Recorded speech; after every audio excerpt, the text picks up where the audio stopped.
All right, good morning to everyone. The Ways and Means will be called to order. Mr. Clerk, could you please call the roll? Alderwoman Davis, Alderman Moore, Alderman Vaccaro, Alderwoman Howard, Alderwoman Murphy, Here. Alderwoman Boyd, Here. Alderman Muhammad, Present. Chairman Williamson, Here. Alderwoman Howard. Present. You have 5 present. You have a quorum. All right, thank you, Mr. Clerk. Today we have two departments on the agenda today. We have the airport and also the Parks and Recreation and Forestry. First, we'll go ahead and hear from the airport department, and we have the Madam Director. She can come on up. Thank you for coming. If you just state your name and your position, please. Good morning, Aldermen and women. Rhonda Ham-Nieberge, and I'm the director at St. Louis Lambert International Airport. Thank you for having us this morning. I'm just going to highlight a few items, and then I'm going to turn it over to Antonio Strong, who is our Deputy Director for Finance and Administration. He has shared a PowerPoint that's on the table, and he'll walk through a few slides that we think are important slides, and then we'll both be available for Q&A. So I want to just highlight a little bit some of the opportunities that we've had at the airport in the last couple of years. In 2016, we were the 7th fastest growing airport in the country. We had a little over 10% growth in terms of our enplanements. That continued last year in 2017, where we saw about a 5.5% growth above that. This year, we're on track to see about a 6% growth. So we have had some really significant opportunity at the airport in the last few years to continue to see that growth in traffic. Most of that's coming through Southwest Airlines, and most of that's coming from a connecting market. We've worked very hard to make a strong case with Southwest that connecting traffic through St. Louis versus Midway, we can do it more efficiently and cheaper. They have now moved 14 markets out of the Midway Airport and put those through St. Louis. So the growth that we've seen of about 30% of the passengers are coming through connecting traffic. So that's very encouraging for us. We've also continued to be able to lower our cost per enplane passenger. That's what the airlines look at. That's inclusive of both the landing fee as well as their terminal rental rates. The two of those combined is a cost per enplane passenger. This year, our setting was $9.90 for that in the year we're just about to finish up. If you take a look at that, several years ago, we were as high as $15. So we have been able to bring that down significantly. Most of that is because of bringing curtailed cost in, but it's also the growth in revenues that we're seeing. We continue to open new restaurants, new lounges, new shops at the airport. So we added another Starbucks in Terminal 2. We added another Vino Volo, which is a wine bar in the A concourse. We've opened a business lounge in January, which we heard a lot from our customers in Terminal 2 wanting a business lounge. That opened in January. This next week, we will be opening a new restaurant, a fairly large restaurant, Three Kings, another local concept here in St. Louis. That'll be opening in Terminal 2. We've expanded the parking, so we're bringing in a lot of additional revenues, and that's really helping in terms of our overall cost per enplane passenger. So we think we're on track to close out fiscal year 18 very strong. We're very happy with our budget going into fiscal year 19. Even though we've added a lot of space and opened additional gates, and we have kept our head count flat, so we're keeping the same head count year over year, which is, I think, a pretty good feat. And with that, I'm going to turn it over to Antonio Strong. I'll let Antonio walk through the presentation, and then, as I said, we'll both be available for Q&A. Thank you. Thank you.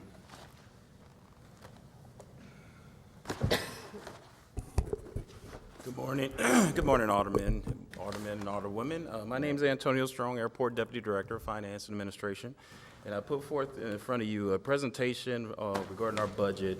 And this is kind of a similar presentation that we presented to our Airport Commission about a month ago. First of all, I just want to mention that, we're an enterprise fund for the city.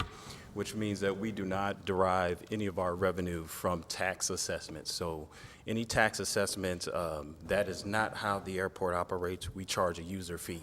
We charge a user fee to the airlines that operate at the airport, and then we also have concessionaires where the concessionaires pay a minimum annual guarantee. We're one of 3 enterprise funds in the city. The other 2 enterprise funds is the water division and the parking division. On that first page, that kind of just showed our revenue forecast variances from what we expect for fiscal year 19, based upon where we plan to land at for fiscal year 18. So that's just kind of revenue forecast and just the adjustments that you see, the variances between both of those items between a year. Our entire revenue estimate for fiscal year 19 is approximately 185 million. And our expenses is 170 million, so overall. If you flip to the next page, that kind of just shows you our O&M expense variances. We maintain a relatively flat budget. The only reason why that we would have an increase in our budget is if the airport consistently needs something. Like one of the things that the airport needs right now is investment in our infrastructure and investment in our IT software. So those are 2 of the key main items that we have not spent a lot of money on in the past few years that we do have to spend some money on to continue to operate at the airport. Our debt service, you see our debt service is significantly lower, 0.88%. That is due to a $242 million refunding that we worked with in conjunction with the Comptroller's Office that closed out last year, fiscal year 17. That produced a $35 million net present value savings. So that net present value savings we'll continue to see in the next few years when we look at our debt service. So our overall grand total O&M and debt expenses variance for the year is a 0.95% increase over the year. So I think that's a pretty significant feat for our airport to maintain a very relatively flat budget over the few years and only have a 0.95% increase from the prior year from expenses perspective. If you turn to the next page, you'll see that this kind of shows an outline of our debt service over the next few years. Over the next 30 years, you see a considerable drop in the amount of debt service that we'll pay. That is due to the refundings that occur at the airport when we work with the Comptroller's Office. We are actually due to do another refunding in fiscal year 19. That is approximately a $90 million amount of debt that we'll refund, and hopefully we'll achieve the same kind of net present value savings over the year. So you see, like this year, fiscal year 17, we paid about approximately $74 million in debt service. This year, we'll probably pay about $68 million, and then you see the drop consistently over the next few years due to our refundings that we take action on. The next slide, it just kind of shows you our budgeted positions. We're remaining neutral to the same positions that we had in fiscal year 18. But you also will see that trend that in between fiscal year 11 and fiscal year 19, we have dropped at least about 10% from where we were previously in fiscal year 11. So we were at 582 positions. Now we're at like 530 positions for fiscal year 19. Next few slides kind of just shows you a little bit of detail about the airport. The airport can earn revenue from 5 primary sources. One of them is airline rates and charges. So as I mentioned, we charge a fee to our airlines for operating at the airport. We charge a landing fee. We also charge terminal rental rates. So currently, for example, our landing fee rate that we charge to our airlines is $6.59. So every 1,000 pounds of aircraft that land at the airport and use our runways, we charge $6.59. We charge currently for Terminal 1, $43.77 for terminal rental rates, and for Terminal 2, we charge $48.97. So that is one of the ways that we use, that we derive revenue. The airline rates and charges, that is set over like a 5-year period. We negotiated with our airlines in fiscal year 16. That term will expire in fiscal year 2021, and then we'll set a new rates and charges setting for the next 5 years or 10 years. It's based upon negotiations. The next way we derive revenues is from airports and airways trust fund, what we usually just call airport improvement grants. So our capital projects are funded by governmental grants. Approximately 75% of all of our grants are paid, or well, our projects are paid by federal grants. Last year, we received about $11.7 million in federal grants from the government, and that helped fund all of our capital projects. The other way we receive revenue is from passenger facility charge user fees. Whenever you buy a ticket to leave out of St. Louis, there's a fee that is on your ticket for $4.50. That $4.50 is collected by the airlines, and it is given to the airports. $4.39, it goes to the airport, and approximately 11 cents the airlines retain for their charges. So that is one of the other ways that the airports are able to derive revenue. That passenger facility charges are, again, used for capital infrastructure needs. One of the main focus for the airport is non-aeronautical revenue. So non-aeronautical revenue is food, beverages, parking, retail. That is how we maintain the majority of our revenue for the airport. We estimate about $86 million for fiscal year 19 in non-aeronautical revenue, which is an increase of about $81 million is where we were for last year. And lastly, bonds. General airport revenue bonds. We do issue bonds in order to help fund our capital projects. We issued $58 million in bonds last year. We anticipate issuing another $28 million next year to fund our capital projects. We do have a 5-year capital improvement plan that started in fiscal year 2016 and will end 2021. And again, that was negotiated with the airlines during our rates and charges meetings back in fiscal year 2016. The next slide just gives you a little bit of information about airport grant funding. As part of an airport that receives federal grant funding, as an airport sponsor and airport management, we need to ensure that the airport operates in the best interest of all stakeholders. In this case here, the airport sponsors the city. The city is the owner of the airport, so that is the airport sponsor. We need to all ensure that the airport operates in the best interest of all stakeholders.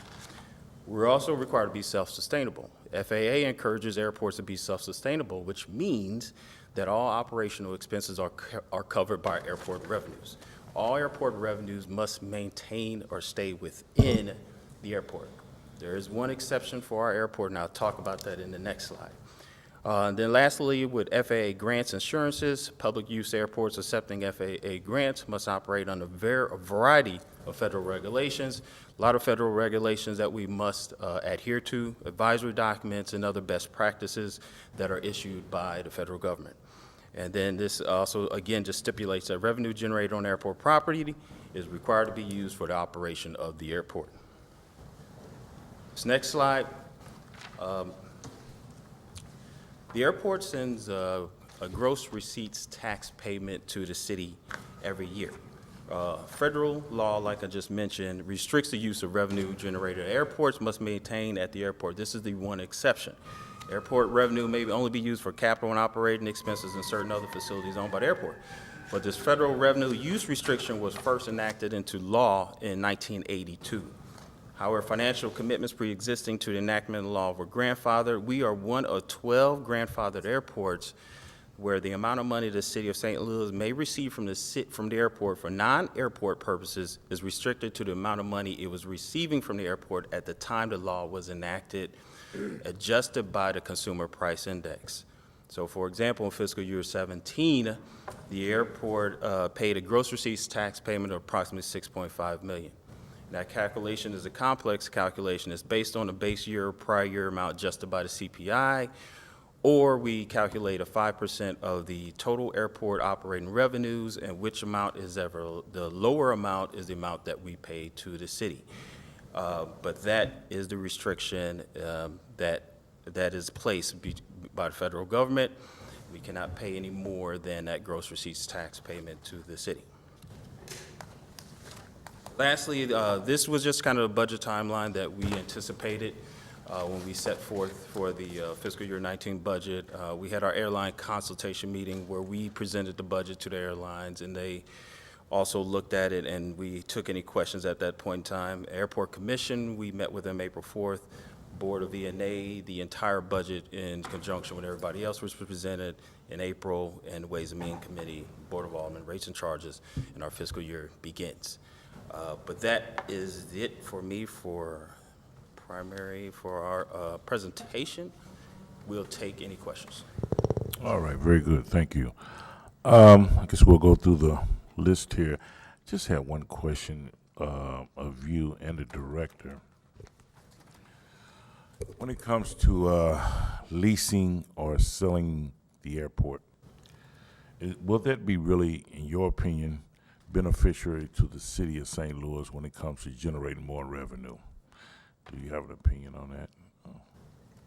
You know, I think at the end of the day, just looking at the airport, I think, you know, the city wanted to take an option to take a look and see if there was a way to bring additional revenue, but also to increase or make the airport better.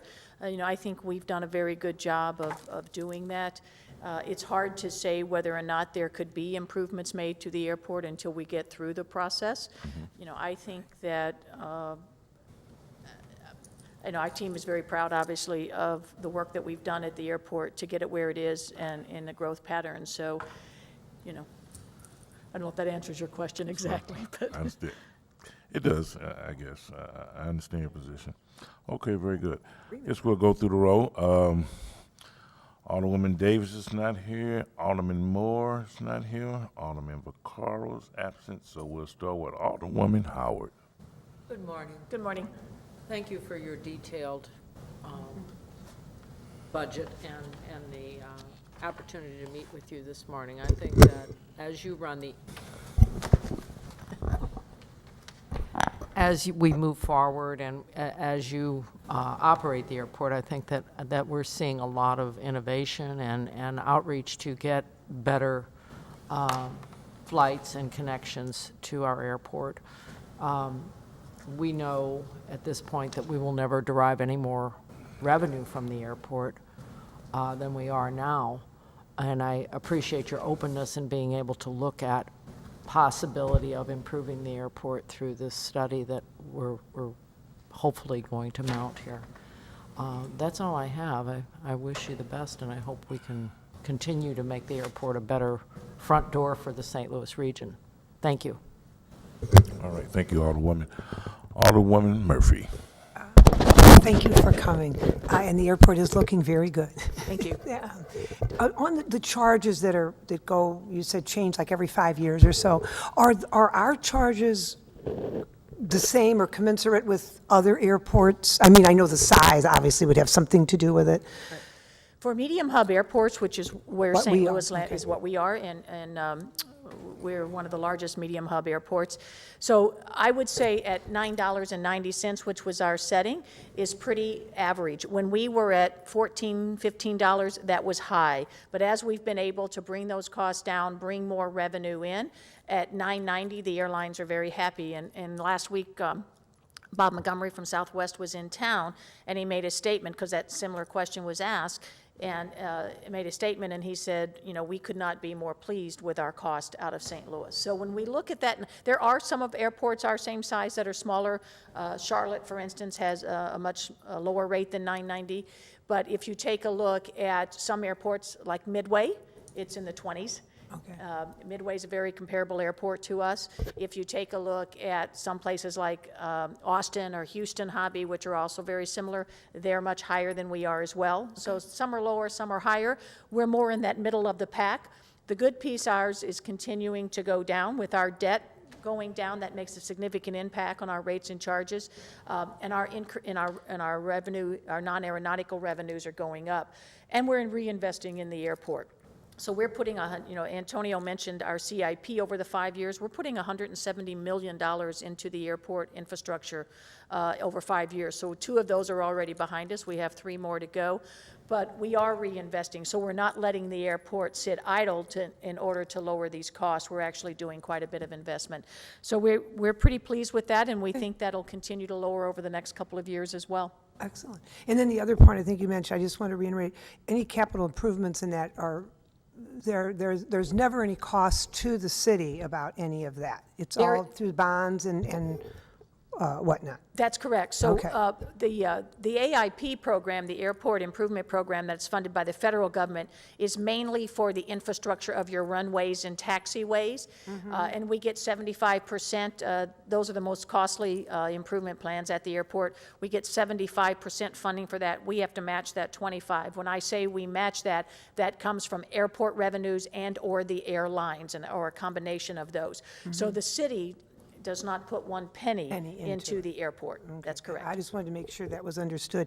And then just my other question, I think I already know the answer. The 6.5 million, there's no way that can change without some sort of maybe leasing agreement, or if That's correct. Does that seem to be the truth? Okay.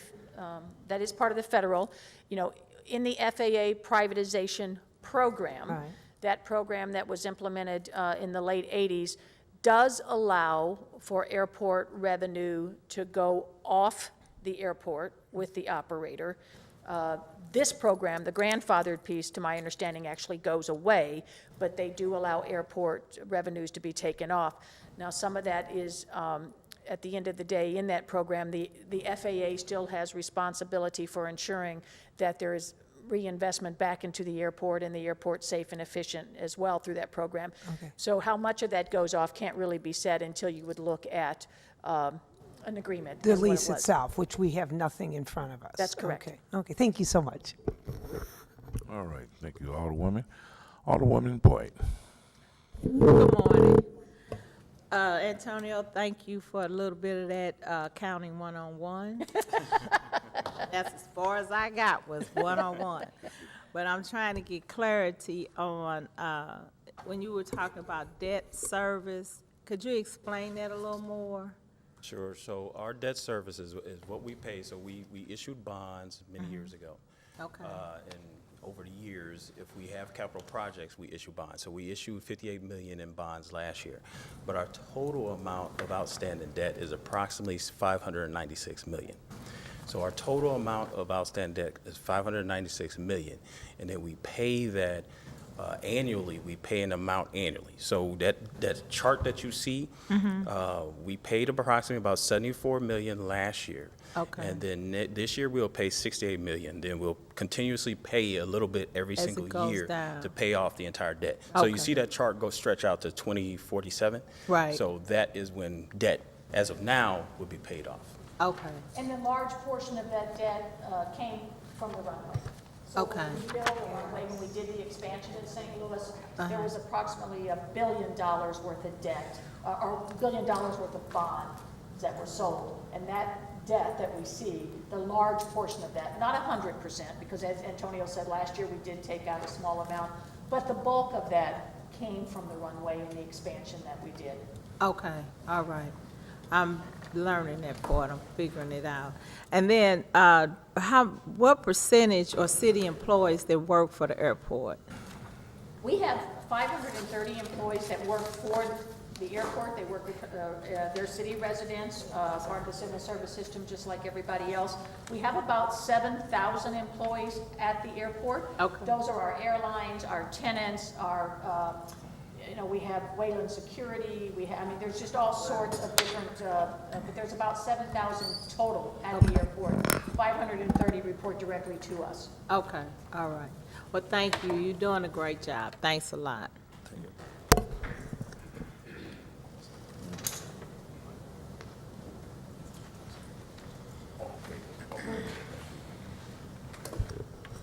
Alderman Muhammad.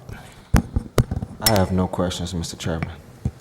Okay, very good. Well, thank you for coming in. We appreciate it. Keep up the good work. Thank you. All right, thank you. Excellent. Thank you. All right. We'll stand adjourned right now. I think we'll be waiting on Parks and Forestry, Recreation to come in. So Ways and Means stand adjourned. Thank you. Okay, the Ways and Means Committee meeting will come to order. Mr. Clerk, please call the roll. Alderwoman Davis, Alderman Moore, Alderman Vaccaro, Alderwoman Howard, Present. Alderwoman Murphy, Here. Alderwoman Boyd, Here. Alderman Muhammad, Alderman Williamson, Here. President Reed, You have 5 present. You have a quorum, Mr. Chairman. All right, thank you, Mr. Clerk. We have the Director of Parks and Recreation and Forestry today, Mr. Greg Hayes. Thank you for coming, and the floor is yours, sir. Thank you. Good morning, Chairman Williamson and committee members. I'm Greg Hayes with the Department of Parks, Recreation, Forestry, Playtime Rec, Soulard Market, and Brightside St. Louis. I added the other 3 because they are in our umbrella, under our umbrella. First of all, I'd like to introduce, and if they could each stand up individually, our staff, so we have a frame of reference if you don't know them already.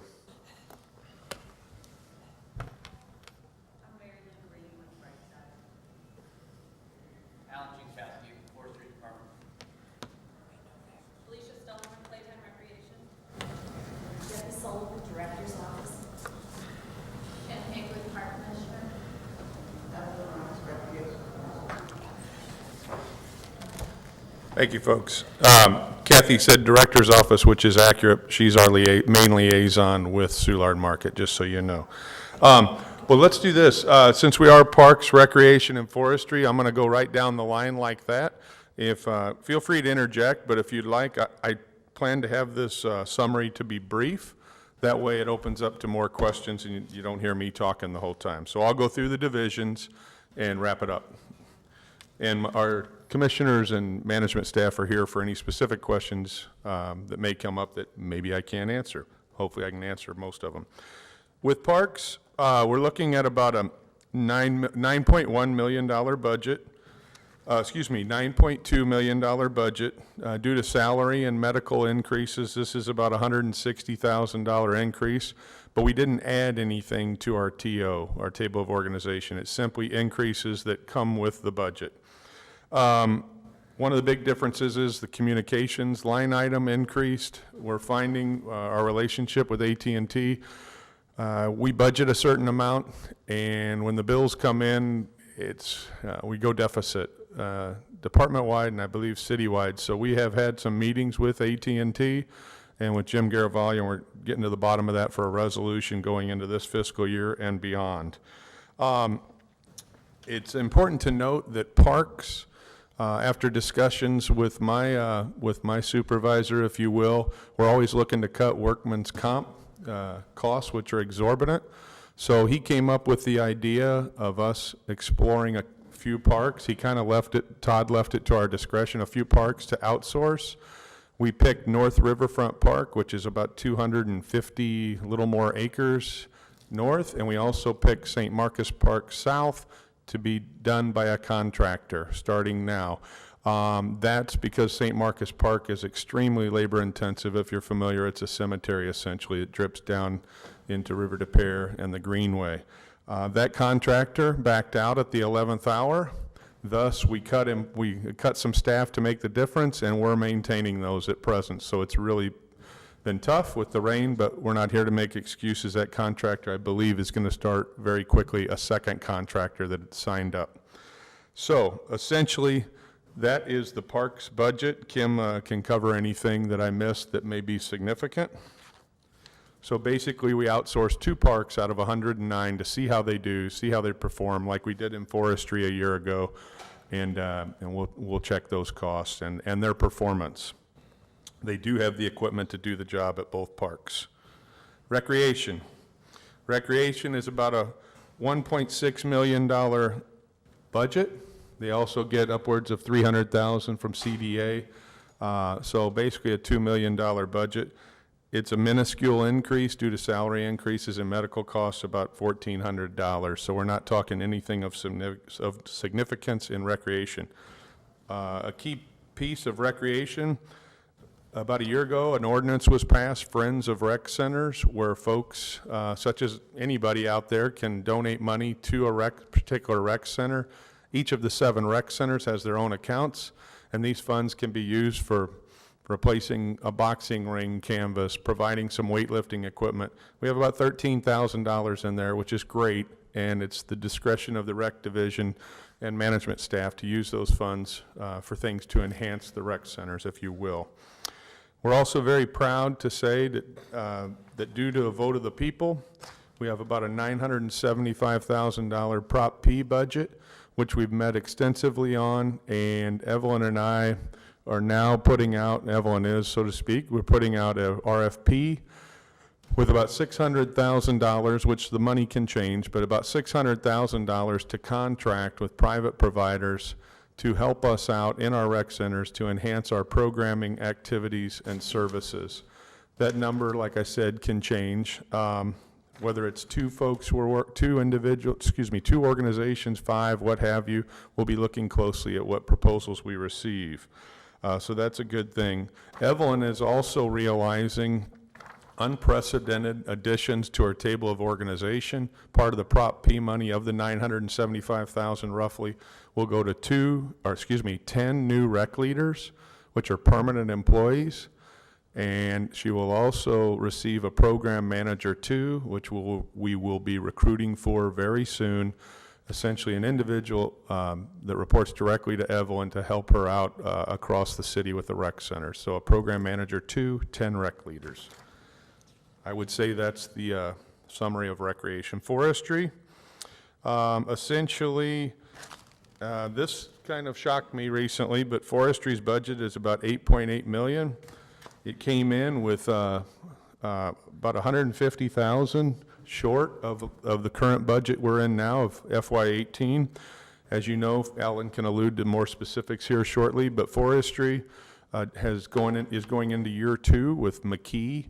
It's a company the gentleman's doing a good job, and Alan can allude to the fact that he and his folks are working in a few wards like they did last year.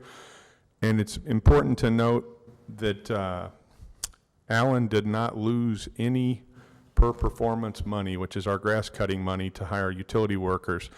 These are, unlike parks, these funds for contractual services are in addition to our staff, which allowed us to do more frequent rotations last year, and we monitor their performance as well, which we'll be doing again year 2. And as you know, we're out there with parks and forestry staff cutting now to the best of our ability, but we're here to hear any concerns. Bright side, I'll be brief here. Mary Lou is basically a $300 million budget. Pardon me? Yeah. Don't you wish? Yeah. I actually didn't try to be coy and slide that in. It's $300,000. She's about $35,000 less due to CDBG block grant funding. She took a cut. We can't take cuts in that due to the graffiti removal we have to do, and she does all the beautification, neighbors naturescaping, or that program. She does a great job. So her note to me said, I think there's an employee that was going to get, a part-time employee that was going to get insurance and medical, and that's not happening now, so we may realize some cost savings there. So basically a $300,000 budget. And if you walk out City Hall today, due to the coordination through the mayor's office and some other folks, you'll see the window boxes going on the windows out here all around City Hall, all perimeter to beautify. And that's been a great popular program in the past to folks that visit City Hall. Soulard Market, I wish I could talk about Kathy's budget a lot, but there's no change essentially in Soulard Market. Would that be fair? Just a kind of a minuscule line item that we can deal with, a little decrease. Alicia with Playtime Rec, as you know, she's about little over $1 million budget, and part of that is funded through Prop P funds, and part of it is funded through the BJC lease. Those are not 1010 general revenue funds. So Alicia is unscathed and status quo for Alicia with her summer camps. And then the director's office, finally, as you probably know, we're about a $670,000 operation. We're very lean in the director's office, and we have no significant cuts other than going back to some of that communication discussion I mentioned earlier. I would wrap up by saying we're always looking to do at least the same job we do now in terms of in staff. I would contend our department, due to all the services we perform, should never be cut, but we know it's tough fiscal times at this time, and hopefully not moving forward. We're always in need of equipment. Some of our equipment doesn't rise to the level of fire trucks and refuse trucks, But at the end of the day, it's kind of like the new car, or the used car I bought recently. When my other one goes downhill and it becomes economically not feasible to fix, you get something new, or we'll take used, whatever's working. So that is my summary, and I'll be happy to answer any questions. All right. Thank you. It's a good summary. I just want to really commend you, and I guess the members of the Ways and Means, especially the members that were sitting here last year, in implementing, I think it was extra 200,000 when it came to really cutting the vacant lots, the LRA lots, and some of the, vacancy, private buildings, private lots that need to be cut. You guys did a heck of a job last year. Thank you. I Credit got to our staff. Yes, sir. I tell you, I got very little calls.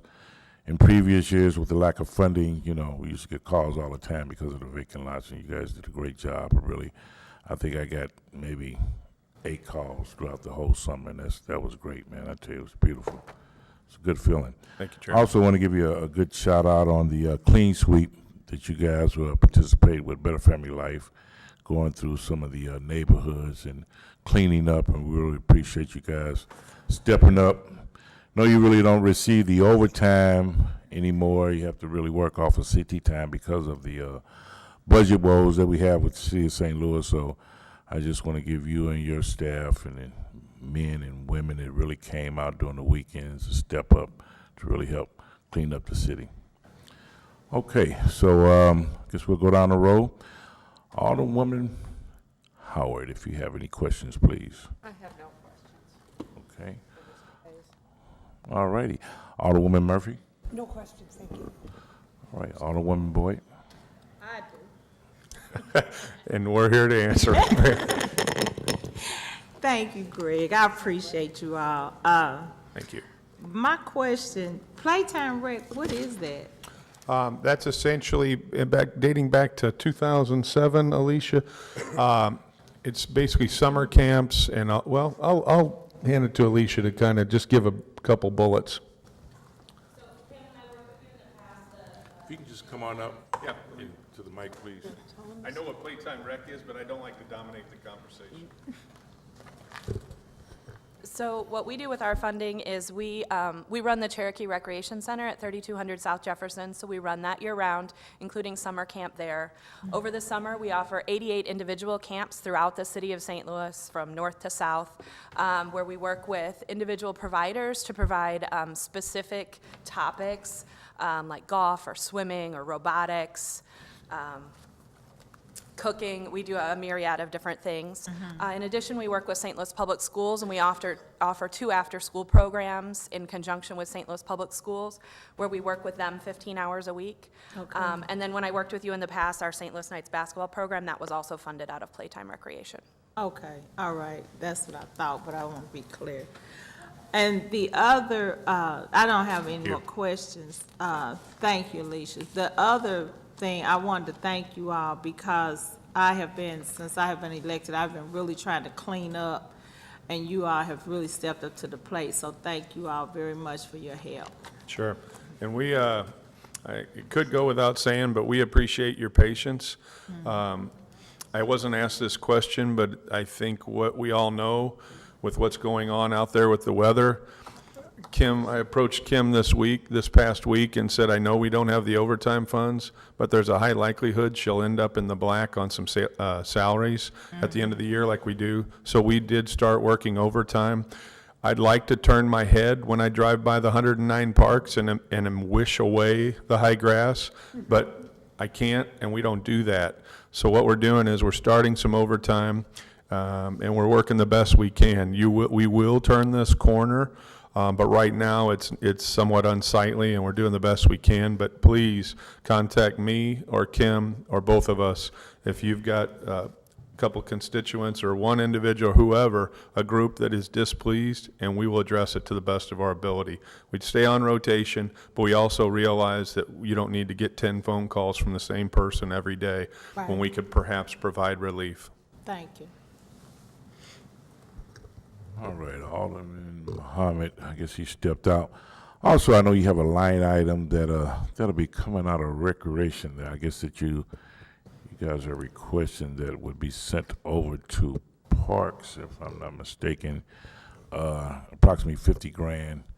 Try to kind of clean up some of the, transaction or the money or whatever you're trying to do. I guess it just really make it a little bit more friendly user when it comes to, I guess it's cleaning your pools or what have you. That's a great point, and I should have brought up earlier when I mentioned Evelyn. We have about 50,000 in pool chemicals, and Kim or Evelyn or Kim can correct me. But essentially, what we've found is we want parks. I don't know why it's happened for years. We want parks to take over the chemical ordering, et cetera. We want lifeguards with Evelyn and Recreation to be lifeguards. So we started running into this cross-communication within our divisions, and we made the decision we just simply want that 50,000 in parks budget. If that didn't happen, I told Kim the other day, we'll just do it and then pay for it out of that account, even though it's still in recreation. But it would be ideal to have a sponsor to move that 50,000 simply to parks budget and away from recreation's 213. So yes, if whatever that process is, if that can happen today, that's what we want to do. It's going to be much more efficient than phone calls and forms that we can just handle through parks. Okay, we will take it under consideration when we, make our cuts, because all we have the ability to do here at the Ways and Means Committee is to cut. They just bring out the knife and cut is all we can do. So, but yeah, we will take that under consideration, Mr. Director, and be more than happy to sponsor it. I think Alderman John Muhammad is going to sponsor it, but we will get it done for you and send it to Board of E&A and go from there. Terrific. All right, well, thank you. Keep up the good work. You guys are doing an excellent job. And if there are no more questions. Are you sure? Well, I'd like to thank you again, all of you committee members, and I'd also like to thank our staff for the hard work they do. Thank them too. One more question, Alderwoman Murphy. This is, I think, just for Forestry. I was just going to ask, how is the cutting down of the trees with that ash, the ash trees with the ash borer? And do we ever get an area where they're going to, if a whole bunch have to come down? I hear horror stories. They're going to take down every tree on the Holly Hills Parkway. Right. Do we know that that's true or not, or when would we be informed? Sure. The onus is on Allen and Forestry to let you know in advance when the contractors, who are Michael's Tree and Loader, who has the contract, they're in year 2, maybe year 3. Fortunately, the budget division funds us about $500,000 each fiscal year to do that. So you should get advance notice. Now, for some pocket locations where we're simply removing ash, we don't want to bother you, but a whole block cut, which is somewhat unusual, Alan should let you know at least 2 weeks in advance. Okay. So it knocks down all your calls, or at least most of them.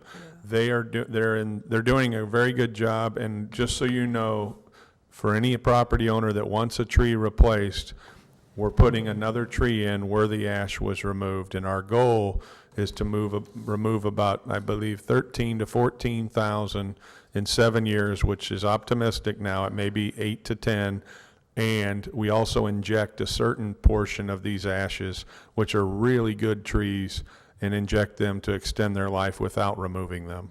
Is that what the green dot is? Do we know? I got a tree. Somebody asked me what the green dot means. It's being treated, okay. Right. As far as the replacement, are we leaving that replacement up to the homeowner right around there, or are we automatically replacing them? That's a great question. For the most part, we never want to put a tree in where a property owner does not want a tree. But I will say we've taken the liberty to replace these and haven't had many complaints. Like when we take 7 out on a 2-block stretch, I think we've just took it upon ourselves, and it's understood we're going to replace them. And I don't recall, if they really don't want it, we'll try to catch that. Okay. But yes, we're proactively replacing them as well, and hopefully don't get complaints. Okay, no, I would rather have them replaced. And those and thank you, because those replacement funds are separate from removal. They come out of your ward capital that you just had. We like our trees. Great. Thank you. Thank you, Alderwoman. Okay, we do have a question from Alderman Muhammad. Alderman. Hey, thank you, Mr. Chairman. How you doing, Mr. Director? Very well, thank you. Awesome. Appreciate it, Alderman. I was just talking to our Parks Commissioner, real informally and real briefly, about the usage of park rangers, knowing that they are under the police department. I'm interested in actually seeing them move back under the Parks Division, and I just wanted to know what was your stance on that. Would you be willing to do that? We'd be willing to do most anything, Alderman. I do think the sentiments that preceded my tenure were that they were better served under the police department, who had deeper pockets. Parks never really had the money to provide the training, the ammunition, the weapons, and the vehicles that the police department did. And it's more of a formalized arrangement in law enforcement itself with the police department. So I think it's a better fit, with all due respect, sir, in the police department. But if there was a discussion that needed to take place, we'd be happy to do that with you, the police department, our park department. The other thing with that is we just had a recent meeting in our department with the 2nd District, Mounted Patrol, Park Rangers, et cetera, and we meet with them quarterly to hear concerns. One thing that I thought, and I don't like the word but I thought I had assisted them with, was to give them more teeth, so to speak, in our parks. I contacted the city councilor's office and wanted to enhance their ability beyond the parking tickets to do summons, et cetera. And I thought that was handled, and I found out in this meeting that they still lack some enforcement, so to speak, because there's some concerns there that they don't want park rangers doing too much. I'd be in favor of them being able to do more, so they don't have to contact the police department and pull them off more egregious matters, so to speak. So be happy to have the discussion, but I think it was well received that when they went to the police department. Okay. I don't think so. So I have cried and begged for park rangers since last year, and I still have not received them yet. Have one of the biggest parks in North City. Yes, that sir. being O'Fallon. Right around the corner is Fairground Park, and there are minor crimes. You see people parking on grass. You see people fighting, selling drugs, just excessive littering, and there's no one to enforce even the most simplest and basic laws. You have a good crew in O'Fallon. James, I believe his name is. James is real good. He cleans the park up every day, roughly around 10 o'clock a.m. And right at 4 o'clock, you see the same trash back out, but there's no one to enforce it. And I've done it as well. When residents call the police department, Right. 30 minutes, 45 minutes, maybe an hour, they never come. And I think it's better suited when you have park rangers who historically know the park and who historically know the interests, who historically know where people hang out and gather, people who are just more familiar with park and green space.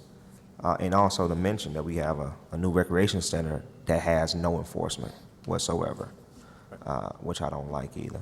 So I was just interested in knowing your perspective. I think that is a conversation we should carry on.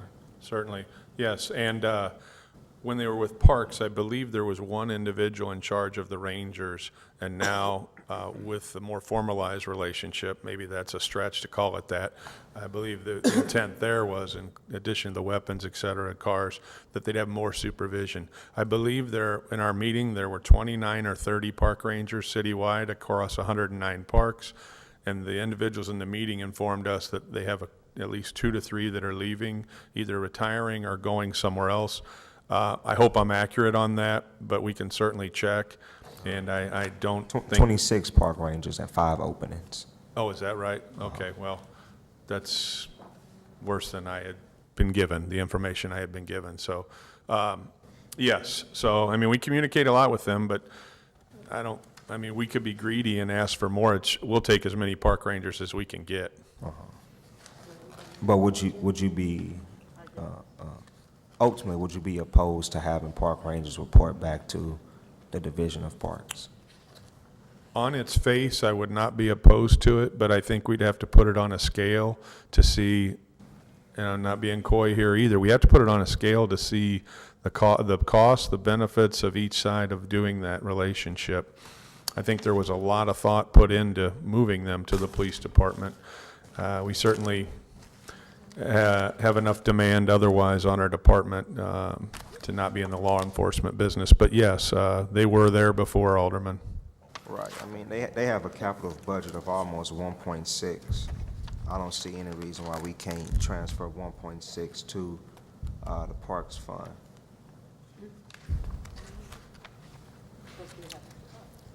Yeah, I guess we'd have to ask ourselves the question, if they move back to parks, what would be the expected improvement we would see with Park Rangers operation? That'd be the overriding question to me. What would be the biggest benefit to making that move? I mean, to me, more accountability. I think we have too many white shirts. I don't know who's in charge of Park Rangers. I have to literally call the chief's cell phone to get a Park Ranger to even drive through. I think more accountability, more transparency, and a more hands-on approach when it comes to protecting parks. Sure. Lieutenant Clifford States is the new individual as the Park Ranger supervisor, if you will. He replaced Lieutenant Paul Lauer, and there's Sergeant Brant Flowers underneath him, and we stay in constant contact with those individuals. Okay. Thank you, Mr. Director. Thank you, Alderman. Okay, all right. Thank you, Alderman. Okay, I guess any more questions? If not, that will conclude the meeting with you. We appreciate you coming in, Greg, and you guys doing an excellent job. So please keep up the good work. Thank you very much. Any questions that come up after the meeting, don't hesitate to call me. All right, appreciate it. Tomorrow we will have the Communication Division and also the Street Department, starting at 9 a.m. with the Communication Division and 9:30 with the Street Department. Okay, the Ways and Means Committee meeting will stand adjourned. Thank you.